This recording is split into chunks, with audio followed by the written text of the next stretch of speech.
Hello दोस्तों, स्वागत है आपका हमारे YouTube चैनल हानी वॉइस पर। मेरा नाम तानिया है और मेरे बाबा इस दुनिया में नहीं थे। मैं तो सिर्फ 2 साल की थी जब मेरे पापा इस दुनिया से चले गए।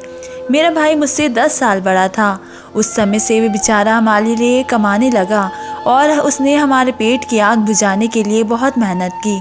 यहाँ तक कि उसने हमारे लिए घर भी बना दिया, एक प्यारा सा घर। कभी सोचा भी नहीं था कि हमारे पास अपना घर होगा। आज हमारे पास घर भी था और एक छोटी सी गाड़ी भी थी।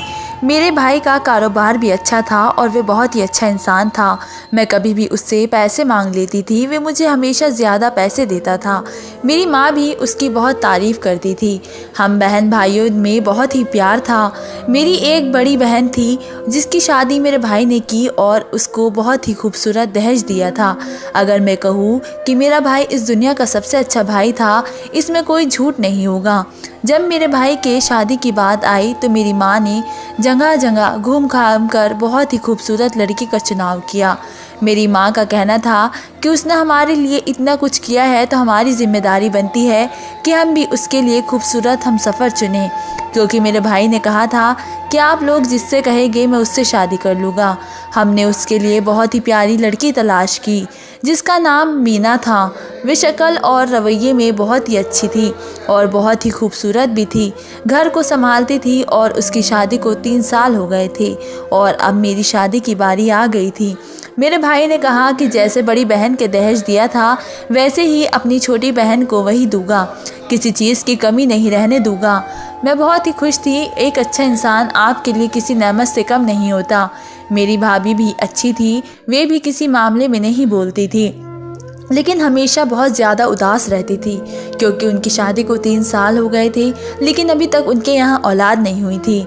हमने जगह जगह इलाज करवाया लेकिन उनके यहाँ औलाद नहीं हो रही थी।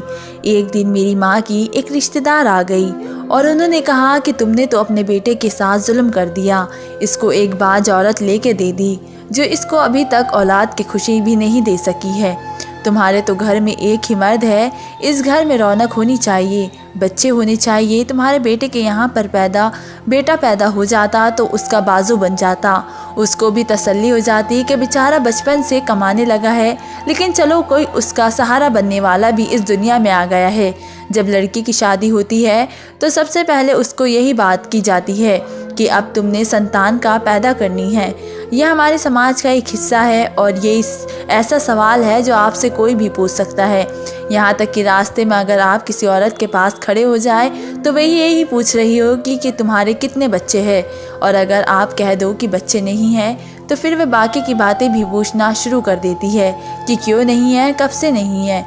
जबकि देखा जाए तो ये इंसान एक पर्सनल मामला है लेकिन लोग इसके ऊपर सवाल करते हैं और फिर लोगों को भी बातें बताते हैं कि वे फला औरत है ना, उसकी शादी को 4 साल हो गए हैं, उसके बच्चे नहीं हैं, उसकी शादी को 10 साल हो गए हैं, उसके बच्चे नहीं हैं। फिर लोग आपको आपके नाम से नहीं बुलाते बल्कि कहते हैं कि वे देविका है ना, वे जिसकी बच्चे नहीं हैं उसकी संतान ना होना शायद इस वक्त समाज में एक बहुत ही बड़ी दिक्कत भी है और सबसे ज़्यादा गंभीर स्थिति है। और तुमने अच्छा नहीं किया। मेरी माँ चुपचाप ये बातें सुन रही थी। मैंने कहा आंटी हमें थोड़ी पता था कि ऐसा होगा। उसने कहा अब तो पता है तुम लोगों को, तो फिर किस चीज़ का इंतज़ार कर रहे हो। भाई की जान छुड़ाओ, किसी अच्छी लड़की से शादी करवा दो।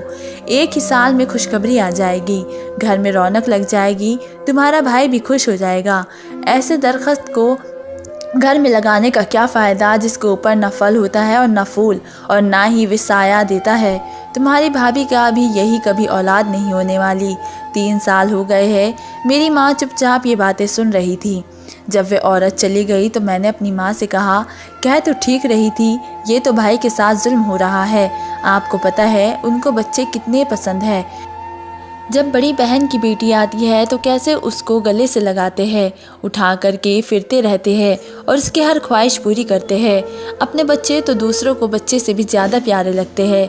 मेरी माँ ने कहा खबरदार जो तूने इस तरह की कोई बात सोची, अगर तेरी ये बात तेरी भाभी ने सुन ली तो उसका कितना बुरा लगेगा। मैंने कहा तो बुरा लग जाता। मैंने कहा कि उसमें बुरा लगने वाली क्या बात है, हकीकत तो सबको बुरी लगती है। भाभी बाज है, इस बात में कोई झूठ नहीं है।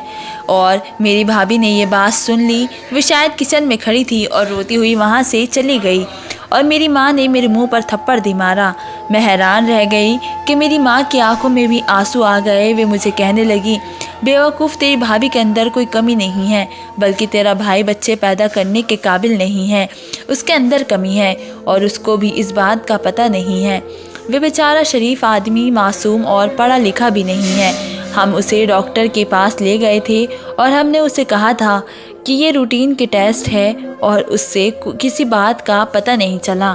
अभी 4 महीने पहले ही डॉक्टर ने हमें बताया है कि तेरी भाभी के अंदर कोई दिक्कत नहीं है, वे बिल्कुल ठीक है, लेकिन फिर भी सब कुछ सह रही है, खामोशी से इसी इंसान के साथ जी रही है। और तू चाहती है कि मैं ऐसी औरत को घर से निकाल दूं, उस पर जुल्म कर दूं, ताकि हमारे घर पर कोई मुसीबत आ जाए। और बाज हो तो मर्द उसे छोड़ने में 1 मिनट नहीं लगाता, लेकिन जब मर्द के अंदर कोई दिक्कत हो तो औरत बेचारी किसी को ये बात बताती भी नहीं।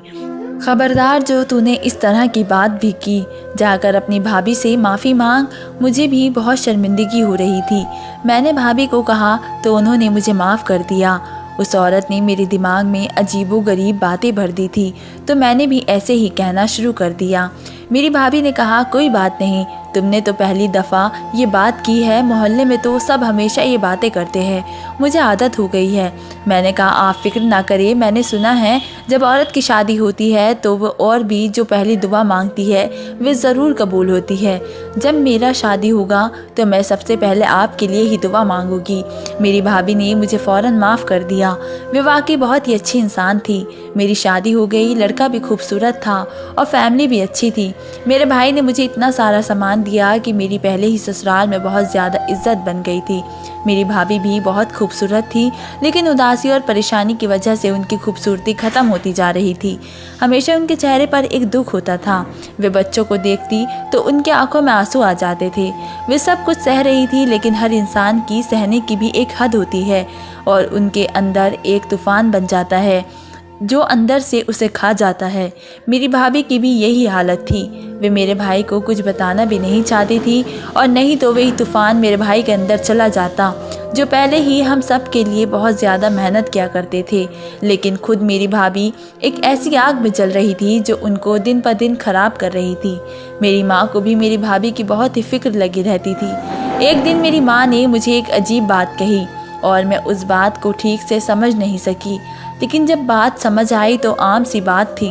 माँ ने कहा कि मेरी अभी शादी हुई है और शुरू के दिन बड़े ही अहम होते हैं। उन दिनों मर्द की अकल गधे की अकल के बराबर होती है, उसको औरत के सिवा और कुछ नज़र नहीं आता। मैंने कहा, फिर आप क्या चाहती है कि ऐसा मैं क्या करूं? मेरी माँ ने मुझे कहा, देखो, पहली बात तो ये कि तुमने ये बात किसी को बतानी नहीं है। जब भी तुम्हारा पति तुम्हारे पास आने लगे, तुम्हारे कमरे में आने लगे, तो तुझे अपनी भाभी का जोड़ा पहनना है। और मैं हैरान रह गई और मैंने कहा, ये कैसी बात है भला, इससे क्या होगा? मैं भाभी के कपड़े पहन के जाऊंगी, क्या मेरे अपने कपड़ों में अपने पति को अच्छी नहीं लगूंगी? मेरी माँ कुछ सोच कर बोली और कहने लगी, क्योंकि तेरी भाभी के पास बहुत अच्छे अच्छे कपड़े हैं, तो खूबसूरत लगेगी और अपने पति के दिल में घर कर लेगी। मर्द हमेशा मर्द ही रहता है, उसे खूबसूरती ही अच्छी लगती है और खूबसूरत लगने के लिए अच्छे कपड़े पहनने पड़ते हैं। तेरी भाभी को तो सिलाई आती है, वो कितने प्यारे प्यारे कपड़े सीती है और तुम दोनों को एक दूसरे के कपड़े पूरे भी आ जाते हैं, तो तुम उससे रोज़ एक जोड़ा मांग लिया करो और अगर तुमसे वजह पूछ ले तो उसको ये ही वजह बताना, बाकी सब मैं संभाल लूँगी। मैं अपनी माँ की इस बात पर भी हैरान हुई कि बाकी सब का क्या संभालना है, क्या वे मुझे जोड़ा देने से इनकार कर देगी?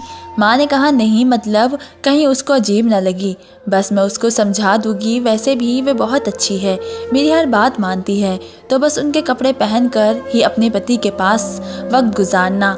मैंने कहा, ठीक है, तो कोई दिक्कत नहीं है, बाकी भाभी के पास बहुत खूबसूरत जोड़े हैं। मैंने उनको ये बात कह दी कि मुझे आपका जोड़ा चाहिए। उन्होंने बिल्कुल भी इनकार नहीं किया और कहा, अलमारी तुम्हारे सामने है, जो भी लेना है ले लो। लेकिन मुझे पता था कि जब मैं रोज़ रोज़ जोड़े मांगने के लिए आऊँगी तो वे ज़रूर इनकार करेगी, पर माँ ने कहा था कि वे बाकी सब कुछ खुद ही संभाल लेगी। मेरी माँ का रवैया काफ़ी अजीब हो गया था। वे मेरी भाभी के साथ कोई बात करती रहती थी। एक दफ़ा तो मैंने देखा कि भाभी के कमरे में थी और दोनों बाकायदा लड़ाई कर रही थी। वे लड़ तो नहीं रही थी, लेकिन ऐसा लगता था कि किसी बहुत ज़्यादा संजीदा मुद्दे पर बात हो रही है।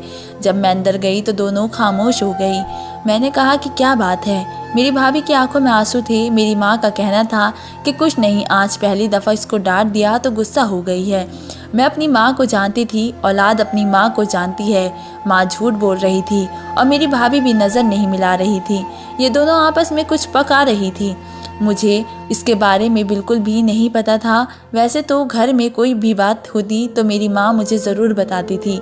हमारे घर में वैसे भी इतनी ज़्यादा बातें नहीं होती थी, क्योंकि मेरी भाभी भी अपने काम से काम रखती थी और मेरी माँ की भी ऐसी आदत नहीं थी। लेकिन आजकल कुछ ज़रूर चल रहा था जो मुझे बिल्कुल भी नहीं पता था। मैं अपनी भाभी से जब भी सूट मांगने जाती वे मुझे देती थी और उनको कोई दिक्कत नहीं होती थी। मेरा पति भी मेरी बहुत तारीफ़ करता था और कहता था, तुम बहुत प्यारी लग रही हो।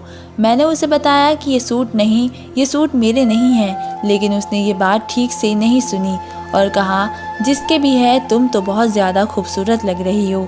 मैं अगले दिन वे सूट वापस भी कर आती थी। एक दिन मुझे एक अजीब बात सुनाई दी। मेरी भाभी मेरी माँ से कह रही थी कि आपके पास जो मेरे जेवर पड़े हैं वे मुझे वापस दे दे। मेरी भाभी ने अपने जेवर मेरी माँ के पास ही रखे हुए थे। माँ ने पूछा कि क्या करने हैं, तो उन्होंने कहा कि ज़रूरत है मुझे। और जेवर लेकर जब मेरी भाभी कमरे से निकली तो अपने जेवर लेकर अपने कमरे में जा रही थी। मुझे नमस्ते किया और अपने कमरे में चली गई। मैंने माँ से कहा, ये क्या हो रहा है। मेरी माँ ने कहा, उसकी चीज़ें हैं, उसके मायके वालों ने दिए हैं, अगर वे ले जा रही है इसमें क्या दिक्कत है। मैंने कहा, क्यों, भाभी को आप पर एतबार नहीं है। माँ ने कहा, नहीं, कोई ऐसी वैसी बात नहीं है, बस उसके पास ही रहने दो तो अच्छा है। कल को अगर मुझ पे कहीं गुम हो गए तो फिर मुझे सवाल जवाब करेगी। और अब वैसे भी मैं बूढ़ी हो रही हूँ और मुझे याद भी नहीं रहता कि क्या कहाँ रखा है। मैं हैरान थी कि मेरी माँ मेरी भाभी की हर बात मानती थी और उनके खिलाफ एक शब्द भी नहीं सुन सकती थी। जो कहती थी मेरी माँ तुरंत मान लेती थी। एक दिन मैं घर आई तो भाभी घर पर नहीं थी। माँ ने कहा कि अपने मायके गई है। जब मैं दोबारा आई तो तब भी वे घर पर नहीं थी। मैंने कहा, आजकल ज़्यादा ही जाना शुरू कर दिया है। आपने तो भाभी को बहुत ढील दे दी है। 3 साल तक तो वे आपकी हर बात मानती थी, आपसे पूछे बिना कहीं भी नहीं जाती थी। मैं जब भी आती थी वे घर पर मौजूद नहीं होती थी। अब आप कह रही है वे घर पे नहीं हैं, तो अपने लिए भी खाना बना लो और मुझे भी खिला दो। मैं अपने घर से थकी हुई आती हूँ, सोचती हूँ कि चलो भाभी से खिदमत करवा लूँ, लेकिन आजकल भाभी घर पे नहीं मिलती है और आप भी उन्हें मना नहीं करती। जिस दिन मैं आती हूँ उस दिन तो उन्हें रोका करो कि घर पर रहो। मुझे पता ही नहीं चला कि मैं कब ऐसी बन गई और मैं अपनी भाभी के पीछे बातें करना शुरू कर दी। जब से मेरी शादी हुई थी तब से मेरे अंदर एक अजीब सी चीज़ आ गई थी। मैं इसी तरह की बातें करने लगी थी।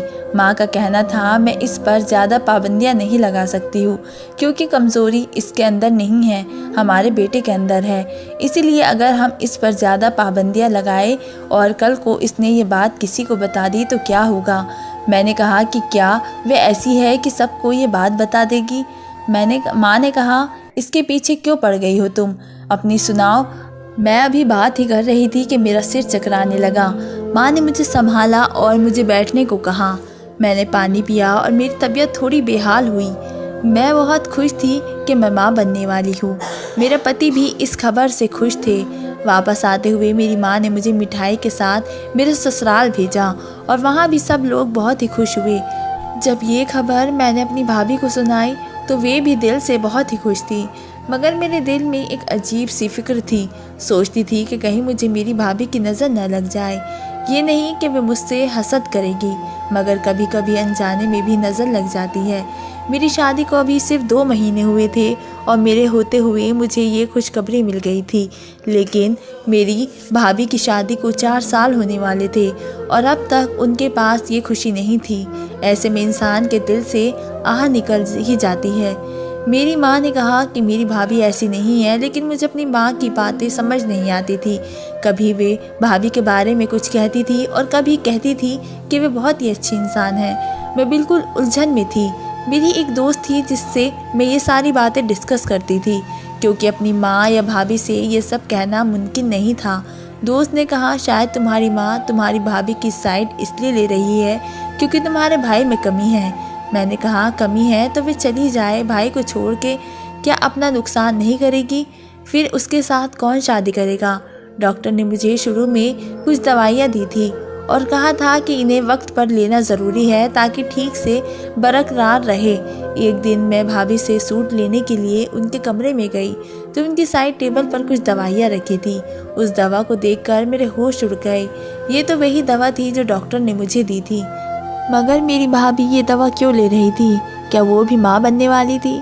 लेकिन डॉक्टर ने मेरे भाई को ये तो कहा था कि वो कभी बाप नहीं बन सकता है। फिर ये सब कुछ क्या था और ये दवाइयाँ यहाँ क्यों पड़ी थी?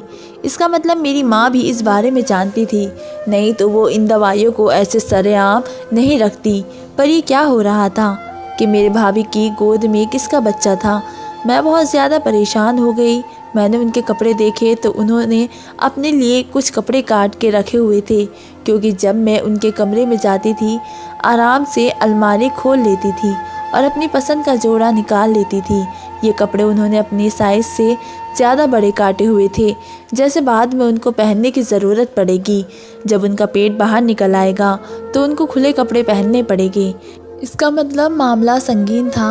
मैंने अपनी माँ से ये बात नहीं की, मुझे उसके बारे में पता लगाना चाहिए था। मैंने उस दोस्त को बताया और उसने मुझे एक अजीब सी बात बता दी। उसका कहना था कि तुम्हारी माँ तुम्हें तुम्हारी भाभी के कपड़े क्यों पहनाने को कहती है? अगर तुम्हारी माँ को तुम्हारी फिक्र थी तो तुम्हें इससे ज़्यादा खूबसूरत कपड़े दे सकती थी। तुम लोग गरीब तो नहीं हो? कहीं ऐसा तो नहीं कि किसी दिन तुम्हारी माँ ने तुम्हारे पति को तुम्हारी भाभी के पास भेज दिया और उसने कपड़ों से देखकर ये समझा हो कि ये उसकी पत्नी है और तुम्हारी भाभी की गोद में तुम्हारे पति का बच्चा हो? मैं ये सुनकर हैरान रह गई। ये बात बहुत ही अजीब थी। ऐसा बिल्कुल भी नहीं होना चाहिए था, लेकिन हालात तो इस तरफ ही इशारा कर रहे थे। मेरी दोस्त से बहुत बात हुई और इस मुद्दे पे बहुत ही बहस हुई। आखिर मैं इस नतीजे पर पहुंच गई कि शायद अपने बेटे की इज्जत बचाने के लिए मेरी माँ ने ये सब कुछ करवाया है, क्योंकि अगर मेरी भाभी की गोद में मेरे भाई का ही बच्चा था तो फिर अब तक की बात मुझे क्यों नहीं बताई गई? ये तो बहुत ही ज़्यादा खुश करने वाली बात थी और ये बात तो सबसे पहले मेरी माँ को मुझे बतानी चाहिए थी। आखिर 4 साल के बाद उनके यहाँ औलाद हो रही है। मैं तो ये सोच सोच के पागल हो रही थी कि अगर ऐसा है तो फिर ये तो बहुत ही बड़ी बात है। मेरी माँ ये सब कर सकती है क्योंकि उनको मेरे भाई से बहुत ज़्यादा मोहब्बत थी। वो हमेशा यही कहती थी कि हमने इसके लिए कुछ नहीं किया, इसने हमारे लिए बहुत कुछ किया है। शायद उसकी इज्जत बचाने के लिए वो इस मुकाम तक चली गई। लेकिन क्या मैं इतनी बेफिक्र थी? और क्या मेरी भाभी भी इस काम के लिए मान गई थी? लेकिन वो क्यों मानती? उन्होंने भी तो लोगों को इतनी बातें सुनी थी और आजकल ये लोग कोई ना कोई बात कर ही रहे थे। शायद यही सब कुछ चल रहा था। मैं पूरा दिन इसी बारे में सोचती रही। हमारे घर में मेहमान आ गए। मेरे पति ने कहा कि आज तुमने अपने घर नहीं जाना है, घर में मेहमान आए हैं। पता नहीं मैं ये 2 दिन किस तरह गुजार रही थी और तीसरे दिन मैं अपनी माँ के घर चली गई। पहले तो मैंने इन्हीं बातों में ये बताया कि मुझे पता है कि भाभी माँ बनने वाली है और अब आप मुझे ये बताइए कि बच्चा किसका है। मेरी माँ घबरा गई थी, लेकिन फिर भी इस तरह से पेश आने की कोशिश कर रही थी कि सब कुछ ठीक है। माँ ने कहा कि किसका बच्चा होगा? तेरे भाई का बच्चा है। मैंने कहा, लेकिन आपने तो कहा था कि मेरा भाई कभी बाप नहीं बन सकता, फिर उसका बच्चा कैसे हो गया? मेरी माँ ने कहा, भगवान ने करम कर दिया है, भगवान चाहे तो क्या नहीं हो सकता। डॉक्टर भगवान थोड़ी होते हैं जो उनकी बात पर आंखें बंद करके हम यकीन कर ले।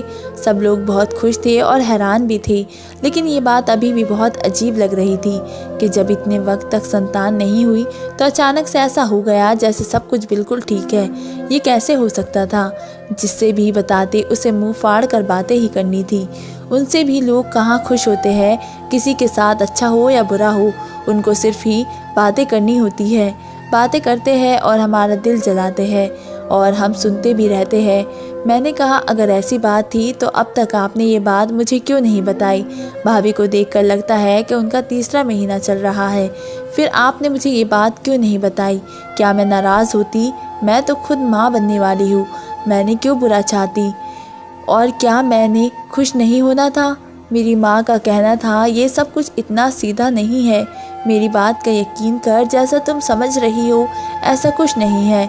मेरी माँ मुझे पहले से ही समझाना शुरू करने लगी, जबकि मैंने अभी उन्हें नहीं बताया था कि मेरे दिल में क्या चल रहा है। फिर मैंने बता दिया। मैंने कहा आपने कोई ना कोई चक्कर चलाया है अपने बेटे के लिए, आपने मेरे घर पर डाका डाला है, मेरे पति को इस्तेमाल किया है। मुझे तो लगता है कि मेरे पति को भी इस बात का नहीं पता। आप भाभी की गुलाम हुई पड़ी है। वो काले को सफ़ेद भी कहे तो आप कहती है कि सफ़ेद ही है, अगर वो कहे कि काला नहीं सफ़ेद है तो आप उसकी बात मान लेती है, क्योंकि आप दोनों एक गलत काम पर काम कर रही है। उस दिन मैंने आपके खिलाफ़ कुछ बोल दिया, आपने मेरे मुंह पर थप्पड़ दे मारा। आपको क्या लगता है कि भाभी के साथ क्या करना चाहिए? और भाई को भी इस बारे में पता नहीं होगा, तो मैं ये तो बात भाई को ज़रूर बताऊंगी, और आज ही बताऊंगी। मैंने तो घर में हंगामा करना शुरू कर दिया। मेरी माँ भी परेशान हो गई और मेरी भाभी ने भी ये सब कुछ सुन लिया। मेरी माँ ने मुझे कहा तुम्हें सब कुछ बताते हैं, खुदा के लिए अपनी ज़ुबान बंद कर दो, नहीं तो कोई और सुन लेगा। मैं बड़ी तरह बेफिक्री हुई कि और भाभी को ऐसे देख रही थी जैसे वो मेरी दुश्मन है और मैं उन्हें जान से मार दूंगी। मेरे चेहरे पर नफ़रत थी और मेरे लहजे में बहुत ज़्यादा जहर था। मैं भाभी को ऐसे देख रही थी जैसे वो मेरी दुश्मन है, क्योंकि और मैं क्या कर सकती थी? अगर वाकई वो सब कुछ हो चुका था जो मैं सोच रही थी, तो फिर इन दोनों औरतों ने मिलकर बहुत बड़ी क़यामत ला दी थी, और शायद मेरे पास खामोश रहने के अलावा और कोई चारा भी नहीं था। लेकिन मुझे पता ज़रूर लगाना था कि उन्होंने क्या किया है। तब मेरी भाभी ने मुझे बताया कि वो एक डॉक्टर के पास गई थी। उसने मुझे एक तरीके इलाज के बारे में बताया था जिसे IVF यानी कि टेस्ट ट्यूब बेबी कहा जाता है। डॉक्टर ने कहा था कि तुम्हारे केस में चांस बहुत ज़्यादा कम है, लेकिन अगर तुम एक चांस लेना चाहो तो ले सकती हो। इसके लिए बहुत ही ज़्यादा पैसे लगेंगे, इसलिए मैंने अपना जेवर भी बेच दिया और अपने पति को भी मना लिया। मैंने अपने पति को ये नहीं कहा था कि वो कभी बाप नहीं बन सकता। उससे कहा कि थोड़ी बहुत परेशानी है, मैं वहीं पर ज़ाया करती थी, और क्योंकि मुझे रोज़ाना इंजेक्शन लगने होते थे तभी मैं घर पर नहीं होती थी, और मेरी सास यानी कि तुम्हारी माँ मेरा पूरा साथ दे रही थी। इस बात के लिए मैं हमेशा से उनकी शुक्रगुजार रहूँगी, क्योंकि लोग इस तरीके का इलाज को गलत समझते हैं। वो कहते हैं कि औरत के जिस्म पर पराया प्रेगनेंसी डाल दिया जाता है, और ऐसा नहीं है। ये मुझे डॉक्टर इसने यकीन दिलाया है और मुझे कहा कि जब तक मेरा प्रेगनेंसी 4 महीने का नहीं हो जाता, मैंने ये बात किसी को भी नहीं बतानी, नहीं तो नज़र भी लग सकती है और मामलात ख़राब भी हो सकते हैं। इसलिए ये बात तुम्हें भी नहीं बताई गई थी। लेकिन भगवान का शुक्र है कि अब मेरा 5वां महीना चल रहा है, मेरे यहाँ औलाद होने वाली है, और मुझे डॉक्टर ने बताया कि मैं एक साथ 2 बच्चों की माँ बनने वाली हूँ, और ये बच्चे मेरे पति के हैं। हम तुम्हें खुद ये बात बताने वाले थे, लेकिन तुमने न जाने क्या कुछ सोच लिया। मैं ये सुनकर हैरान रह गई, क्योंकि मुझे इस बारे में पता था। मैंने भी कई इस तरीके के इलाज के बारे में पढ़ा था, लेकिन हमारे परिवार में इस चीज़ को अच्छा नहीं समझा जाता था, इसलिए शायद ये सब कुछ चोरी चोरी किया गया था। भाभी ने अपना जेवर तक कुर्बान कर दिया। मुझे बहुत ही शर्मिंदा महसूस हुई थी और मैंने माँ से माफ़ी मांगी थी। मैंने कहा मुझे माफ़ कर दीजिए। पता नहीं मैंने किस बात को किस बात से जोड़ लिया था और अजीबोगरीब किस्म की बातें सोचने लगी थी कि असल में मेरी एक दोस्त ने मेरा दिमाग ख़राब कर दिया था। माँ ने कहा बस अब तुम भी ये बात किसी को ना बताना कि हमने ये तरीका इलाज अपनाया है। बस इतना कहना कि भगवान ने करम कर दिया है और औलाद होने वाली है। मैंने अपनी भाभी का हाथ पकड़ा और उनसे माफ़ी मांगी। उन्होंने कहा जहाँ इतनी बातें सुनी हैं मैं वो सब कुछ ज़ाया नहीं होने दूँगी। मेरे पति पे अब भी कोई आँच नहीं आएगी। लोग ये समझेंगे कि मेरे यहाँ औलाद नहीं हो रही थी, और आखिरकार मैंने इलाज करवा लिया और मैं ठीक हो गई और मेरे यहाँ औलाद हो गई। मेरी भाभी ने फिर से मुझे माफ़ कर दिया। वो वाकई में बहुत ही अच्छी इंसान थी। और इसके बाद मेरे यहाँ बेटी की पैदाइश हुई और मेरी भाभी के यहाँ एक बेटी और एक बेटा पैदा हुआ। हमारे परिवार में खुशियाँ आ गई। मेरा भाई भी बहुत ज़्यादा खुश हो गया। हम सब लोग खुश थे और इसके बारे में दोबारा हमने कभी किसी से भी ये बात नहीं की। हम इसे ऐसे भूल गए जैसे ये कभी हुआ ही नहीं था। हमें लगा कि बस भाभी को भगवान ने 2 बच्चे दिए, क्योंकि हम दोबारा से इतना महंगा इलाज नहीं करवा सकते थे। लेकिन भगवान का करम हो गया कि इसके बाद मेरी भाभी के यहाँ वाकई कुदरती तौर पर भी पैदाइश हो गई। उनकी ज़िंदगी से और इस सारे वाक़ये में मैंने सीखा कि डॉक्टर भगवान नहीं होते और इंसानी जिस्म में क्या हो रहा है किसी को भी पता नहीं होता। हो सकता है कि कुछ सालों के बाद इसका वो दिक्कत हल हो जाए और इस पर करम हो जाए। भगवान उसके किसी नेक काम से खुश होकर उसका नसीब बदल दे। मेरी भाभी की सबसे अच्छी आदत ये थी कि वे बहुत ही अच्छी इंसान थी। वो कभी किसी के खिलाफ कुछ नहीं बोलती थी और हमेशा दूसरों को तसल्ली दिया करती थी। शायद उनकी यही आदत भगवान को पसंद आ गई होगी और उनके ऊपर करम हो गया होगा। मेरी भाभी की खुशगवार ज़िंदगी और उनकी अच्छाइयाँ हमेशा मेरी यादों में रहेगी। उस वक्त हमने ये सोचा था कि भाभी और उनके बच्चे के लिए ये एक नया सफ़र शुरू हो रहा है, लेकिन उस सफ़र में उनकी अच्छाइयों और सब्र का बहुत बड़ा हाथ था। हर बार जब भी उनकी मुस्कुराहट देखती थी तो मुझे याद आता था कि उन्होंने कितनी मुश्किलात का सामना किया है, लेकिन फिर भी वो कभी भी किसी की बुराई नहीं करती थी। हमारे परिवार में खुशियाँ आई थी, लेकिन साथ ही उनके औलाद की परवरिश और तरबियत का एक नया दौर शुरू हुआ था। मेरे भाई और भाभी ने मिलकर अपने बच्चों को ऐसी परवरिश दी कि इंसान अच्छा इंसान बन सके। वो उन्हें सबसे पहले इंसानियत का एहसास दिलाते थे और ये सिखाते थे कि किस तरह से दूसरों की मदद करनी है। मैंने देखा कि भाभी ने किस तरह से अपने बच्चों को दुनिया की खुशियों से रोशन किया और ये समझाती थी कि हर मुश्किल के बाद आसानी होती है। ये सब देखते हुए मुझे ये एहसास हुआ कि उनकी खुद की ज़िंदगी का हर पल एक सबक था। एक सबक जो सिर्फ ज़िंदगी के मुश्किलों पलों में नहीं बल्कि उनके खुद के इरादों और जज्बातों से भरा हुआ था। मुझे याद है एक बार जब उन्होंने मुझे कहा था कि ज़िंदगी में हर एक शख्स को अपनी कहानी लिखने का मौका मिलता है। तुम्हारी कहानी तुम्हारे हाथों में है और तुम्हें ये देखना है कि तुम किस तरह से उसको बेहतर बना सकती हो। इस बात ने मुझे इतना प्रभावित किया कि मैंने डिसाइड किया कि मैं भी अपने इरादों और जज्बातों के साथ जीना शुरू करूँगी। फिर एक दिन मेरी भाभी ने अपने बच्चों को लेकर एक छोटी सी गैदरिंग रखी थी। वो चाहती थी कि उनके बच्चे अपने रिश्तेदारों के साथ वक्त गुजारे और उन्हें सबक देखने को मिले। उस दिन उन्होंने बच्चों को सिर्फ खुशियाँ देने का नहीं बल्कि उन्हें ज़िंदगी की खुशबू भी महसूस करवाई। बच्चों को सिखाने के लिए उन्होंने छोटी छोटी कहानियाँ सुनाई और जिसमें उनकी खुद की ज़िंदगी के सबक होते थे।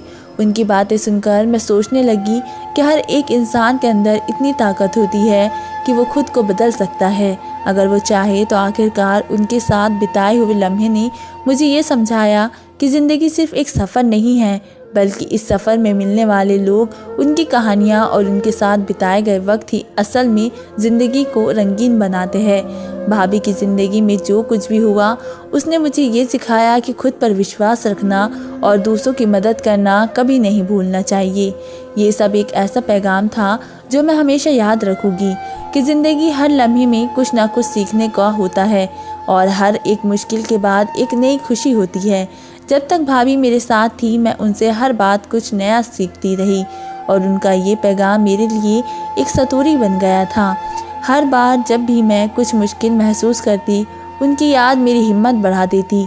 उनकी कहानी मेरे लिए एक मिसाल थी और इस मिसाल ने मुझे हमेशा ज़िंदगी के रंगीन सफ़र में चलने की हिम्मत दी थी। ज़िंदगी मुश्किलें लेकर आती है, हर मोड़ पर एक नई परीक्षा देती है। कभी लगता है कि सब कुछ ख़त्म हो गया, लेकिन यही वो पल होते हैं जो हमें मजबूत बनाते हैं। दुख और तकलीफ़ में गुजर कर ही हम असली खुशी और सुकून को पा सकते हैं। बस यकीन रखो, एक दिन सब कुछ ठीक हो जाएगा और खुशियों से भरी सुबह ज़रूर होगी। ज़िंदगी एक सफ़र है जो कभी आसान नहीं होता, लेकिन यही तो हमें सिखाती है कि हिम्मत और हौसला कभी छोड़ना नहीं चाहिए। हर रात के बाद एक नई सुबह आती है और हर मुश्किल के बाद आसान रास्ते खुल जाते हैं। चाहे अभी सब कुछ उलझा सा लगे, लेकिन वक्त के साथ हर जख्म भर जाता है और हम और भी मजबूत हो जाते हैं। यकीन रखो अपने आप पर और अपने सपनों पर, क्योंकि एक दिन वो दिन ज़रूर आएगा जब तुम्हारी मेहनत रंग लाएगी। दोस्तों, वीडियो कैसा लगा कमेंट करके ज़रूर बताएं। वीडियो को लाइक करें और चैनल को सब्सक्राइब ज़रूर करें।